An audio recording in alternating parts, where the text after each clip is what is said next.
കടല എടുത്ത് വെച്ചിരിക്കണ കടലക്കറി ഉണ്ടാക്കണമെന്ന് വിചാരിക്കണ്ടേ. ഇത് സ്പെഷ്യൽ റെസിപ്പിന് കേട്ടാ. 1.5 കപ്പ് കടലെടുത്ത് വെള്ളത്തിലിട്ട് വെച്ചിരുന്നാണിത്. ഒരു 8 മണിക്കൂർ വെള്ളത്തിൽ കുതിർത്താൽ മതി. പിന്നെ കുറച്ച് മല്ലിയില എടുത്തിട്ടുണ്ട്, ഒരു 6 പച്ചമുളക്, 4 വെളുത്തുള്ളി, ഒരു ചെറിയ പീസ് ഇഞ്ചിയും കൂടി എടുത്തിട്ടുണ്ട്. പിന്നെ സ്പെഷ്യലായിട്ട് നമ്മൾ കുറച്ച് ഇൻഗ്രീഡിയൻസ് ചേർക്കുന്നുണ്ട്. ഇത് ഡ്രൈ അനാറാണ്.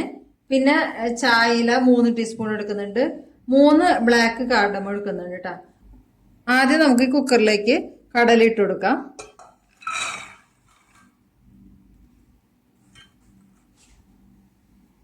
ഇതിൻ്റെ അകത്തേക്ക് എടുത്ത് വെച്ചിരിക്കുന്ന 3 ബ്ലാക്ക് കാർഡമം ഇട്ട് കൊടുക്കാം.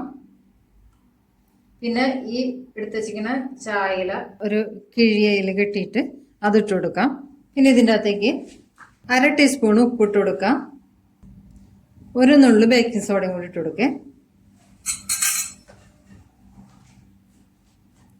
ഇതിലേക്കൊരു 2 കപ്പ് വെള്ളം ഒഴിച്ചു കൊടുത്തിട്ടുണ്ട്. ഇനി അതൊരു 3 വിസിലടിച്ച് കഴിയുമ്പോൾ സിമ്മിലിട്ടിട്ട് 15 മിനിറ്റ് വെച്ച് കഴിഞ്ഞാൽ നന്നായി വെന്ത് കിട്ടും.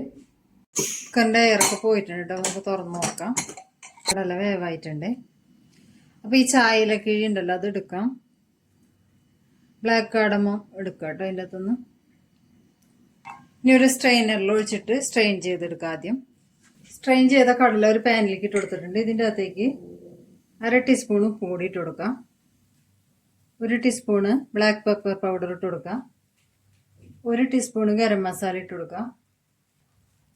1/2 ടീസ്പൂൺ ജീരകപ്പൊടി, 1/2 ടീസ്പൂൺ മഞ്ഞൾപ്പൊടി, 1 ടീസ്പൂൺ കൊറിയാൻഡർ പൗഡർ, 1/4 ടീസ്പൂൺ മുളക് പൊടി, 1/4 ടീസ്പൂൺ ആംചൂർ പൗഡർ കൂടി ഇട്ട് കൊടുക്കുക. ഇനി നല്ലൊരു ഫ്രഷ്നെസ് കിട്ടാൻ വേണ്ടിയിട്ട് മല്ലിയില കട്ട് ചെയ്തും കൂടി ഇട്ട് കൊടുക്കുക. നല്ലോണം ഒന്ന് മിക്സ് ചെയ്ത് കൊടുക്കുക എല്ലാം കൂടി.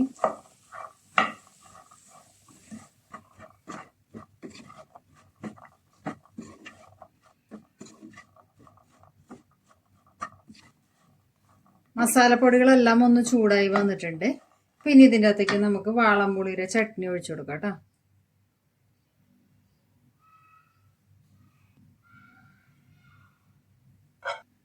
നാല് ടീസ്പൂൺ ഇട്ട് കൊടുത്തിട്ടുണ്ട്.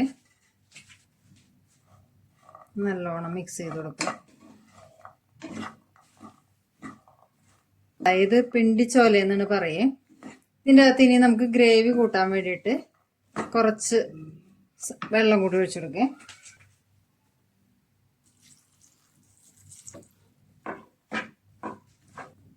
ഫ്ലെയിം കുറച്ച് കൂട്ടി വെച്ചിട്ടുണ്ട് കേട്ടോ.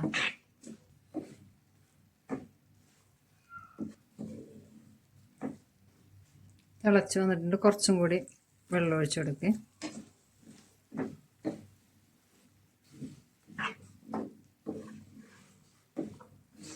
കുറച്ച് നേരം ഇതൊന്ന് വേവട്ടെ. അതിൻ്റെ അകത്ത് കിടന്ന്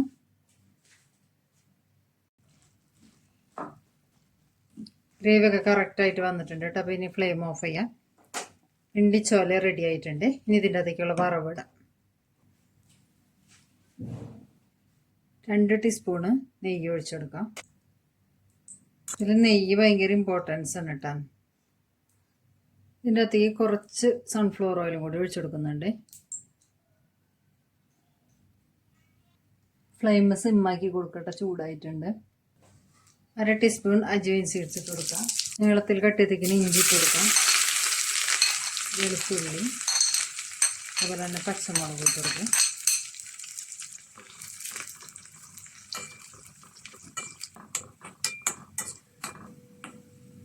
ഇതെല്ലാം ഒന്ന് മൂത്ത് വന്നിട്ടുണ്ട്. ഇതിൻ്റെ അകത്തേക്ക് ഒരു 1/4 ടീസ്പൂണ് മുളക് പൊടി കൂടി ഇട്ട് കൊടുക്കാം. ഇനി ഇതിൻ്റെ അകത്തേക്ക് നമ്മൾ എടുത്ത് വെച്ചിരിക്കുന്ന ഡ്രൈ പോമഗ്രാനേറ്റ് ഉണ്ടല്ലോ അതിട്ട് കൊടുക്കേ.